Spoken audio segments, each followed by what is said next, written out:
আসসালামু আলাইকুম প্রিয় দর্শক, আজকে যে ভিডিওটি নিয়ে আপনাদের মাঝে আলোচনা করব, এই ভিডিওটার টাইটেল শোনার পর আপনারা অনেকে আমাকে অনেক ধরনের কথা শোনাতে পারেন, কিন্তু আপনাদের কাছে আমার একটি অনুরোধ থাকবে, আপনারা ভিডিওটি সম্পূর্ণ দেখবেন, তাহলে আমার সম্পর্কে আপনাদের ভুল ধারণা ভেঙে যাবে।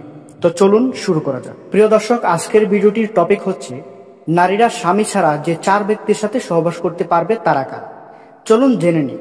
ইন্টারনেটে ছড়িয়ে পড়েছে একটি মিথ্যা ভয়ঙ্কর কথা, নারীরা স্বামী ছাড়া কাদের সাথে সহবাস করতে পারে। তো এই বক্তব্যটা কতটা ভিত্তিহীন আজ আমরা জানবো পবিত্র কুরআন ও হাদিসের আলোকে। প্রিয় দর্শক, ইসলাম ধর্মে নারীরা ইজ্জত ও মর্যাদাকে অনেক উঁচু স্থানে রাখা হয়েছে। পবিত্র কুরআনে বলা হয়েছে, আর তোমরা ব্যভিচারের নিকটও যেও না, নিশ্চয়ই এটি অশ্লীল কাজ এবং নিকৃষ্ট পথ। সূরা আল ইসরা আয়াত নাম্বার 32। এছাড়াও ইসলাম নারী ও পুরুষ উভয়ের জন্যই নির্ধারিত করেছে যে বৈধ বিবাহ ছাড়া অন্য কোনো শারীরিক সম্পর্ক হারাম বা নিষিদ্ধ। তাই স্বামী ছাড়া নারী 3 জন ব্যক্তির সঙ্গে বা 4 জনের সঙ্গে কোনোভাবেই সহবাস করতে পারবে না। এমন কথা একেবারেই ভিত্তিহীন এবং এ ধরনের কথা বলা বা বিশ্বাস করাও গুনাহ।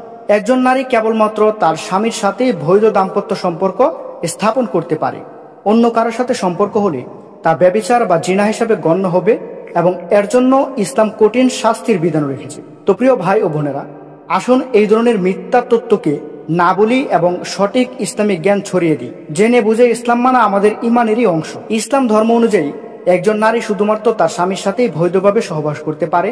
কোনো নারী স্বামী ছাড়া অন্য কারোর সঙ্গে সহবাস করতে পারবে না, এটা স্পষ্টভাবে হারাম বা নিষিদ্ধ। তাই স্বামী ছাড়া যে 4 ব্যক্তির সঙ্গে নারী সহবাস করতে পারবে, এই কথাটি ভিত্তিহীন এবং মিথ্যা এবং ইসলাম বিরোধী। তো আজকের ভিডিও এখানেই শেষ করতে হচ্ছে। সকলেই ভালো থাকবেন, সুস্থ থাকবেন এবং আমাদের এই চ্যানেলে নতুন হয়ে থাকলে অবশ্যই চ্যানেলটি সাবস্ক্রাইব করবেন। আসসালামু আলাইকুম, আল্লাহ হাফেজ।